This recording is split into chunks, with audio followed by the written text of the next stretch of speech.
नमस्कार दोस्तों, लीगल गुरुकुल में आप सभी का बहुत बहुत स्वागत है, जहां मिलती है आपको सही लीगल नॉलेज और सही लीगल एडवाइस।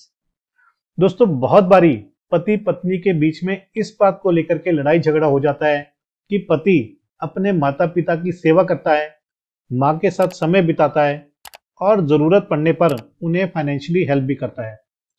शादी के बाद किसी और बात पर लड़ाई झगड़ा हो ना हो, लेकिन सास ससुर को लेकर के, माता पिता को लेकर के पति पत्नी में लड़ाई झगड़ा हो ही जाता है।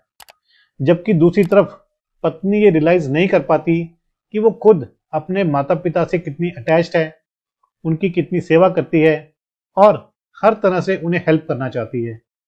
लेकिन यही बात अगर पति करे तो पत्नी को बुरा लगता है, उसे गुस्सा आता है और इस बात का दुख होता है कि पति अपने पेरेंट्स से बहुत ज्यादा अटैच्ड है।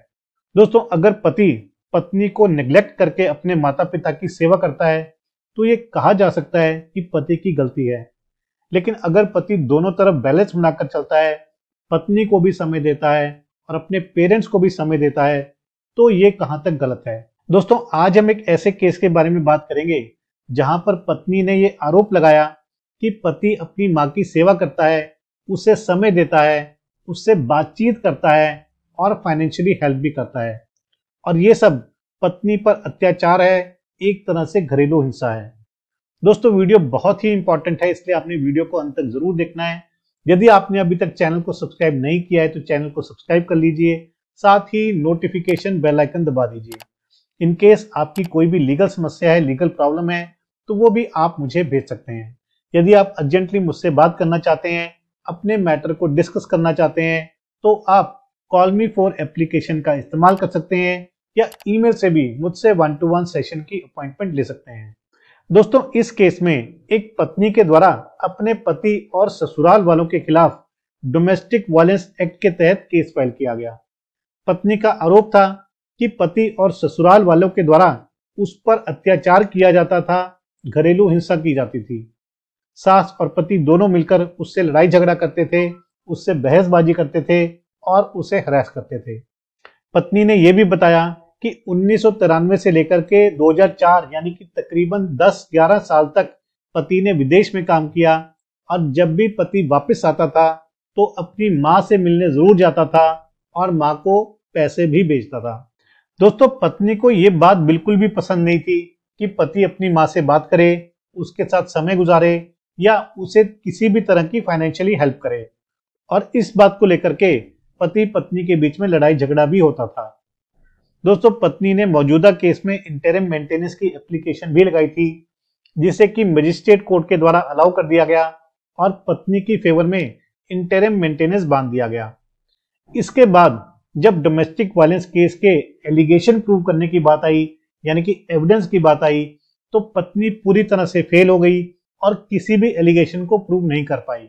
ऐसे में मजिस्ट्रेट कोर्ट के द्वारा यह ऑब्जर्व किया गया कि पत्नी के द्वारा घरेलू हिंसा के यानी कि डोमेस्टिक वायलेंस के गलत आरोप लगाए गए हैं और कोर्ट ने पत्नी की डोमेस्टिक वायलेंस एप्लीकेशन को डिसमिस कर दिया और पत्नी की फेवर में हुए इंटरिम मेंटेनेंस के ऑर्डर को भी खत्म कर दिया, खारिज कर दिया। दोस्तों, इसके बाद पत्नी ने मजिस्ट्रेट कोर्ट के ऑर्डर को सेशन कोर्ट में चैलेंज किया। दोस्तों, सेशन कोर्ट के सामने पत्नी ने बताया कि पति किस तरह से अपनी मां से बहुत ज्यादा अटैच है। पति मां से मिलने जाता है, मां को समय देता है और साथ ही साथ मां को फाइनेंशियली हेल्प भी करता है। जबकि दूसरी तरफ पति का कहना था कि ये बात सही है कि वो अपनी मां की सेवा करता है, उसे समय देता है, फाइनेंशियली हेल्प करता है, लेकिन इसके अलावा जो भी आरोप पत्नी लगा रही है वो सभी झूठे हैं और बेबुनियाद हैं। यानी कि ना तो कभी भी पत्नी के साथ किसी भी तरह का अत्याचार किया गया, ना ही घरेलू हिंसा की गई। पति ने बताया कि उसने पत्नी से तलाक लेने के लिए क्रूएल्टी के ग्राउंड्स पर डाइवोर्स का केस भी फाइल किया हुआ है। पत्नी ने बिना पूछे, बिना इन्फॉर्म किए पति के अकाउंट से एक मोटी रकम भी निकाली और उससे पत्नी ने एक फ्लैट भी परचेज कर लिया था। दोस्तों, दोनों पक्षों की बहस सुनने के बाद और केस में दिए गए एविडेंस को देखते हुए मुंबई सेशन कोर्ट ने कहा कि इस केस में पत्नी दूर दूर तक इस बात को साबित नहीं कर पाई है कि उसके साथ किसी भी तरह का कोई घरेलू हिंसा, कोई डोमेस्टिक वायलेंस हुई हो। दोस्तों, सेशन कोर्ट मजिस्ट्रेट कोर्ट के ऑर्डर से सहमत था। सेशन कोर्ट का कहना था कि एविडेंस के बेस पर यह क्लियर हो जाता है कि पति और ससुराल वालों के द्वारा किसी भी तरह का डोमेस्टिक वायलेंस या क्रूएल्टी पत्नी पर नहीं की गई थी। पत्नी ने जो भी आरोप लगाए थे वो बहुत ही जनरल नेचर के थे और सच्चाई से परे थे। कोई भी एलिगेशन स्पेसिफिक नहीं था और ना ही पत्नी ने उसके रिगार्डिंग कोई प्रूफ दिया था। सेशन कोर्ट का यह भी कहना था कि अगर पति अपनी मां को समय देता है, मां की सेवा करता है और मां को फाइनेंशियली सपोर्ट भी करता है तो ये किसी भी तरह से किसी भी एंगल में डोमेस्टिक वायलेंस नहीं है, घरेलू हिंसा नहीं है। दोस्तों अल्टीमेटली सेशन कोर्ट का कहना था कि इस केस में पत्नी किसी भी तरह के रिलीफ के लिए एंटाइटल्ड नहीं है।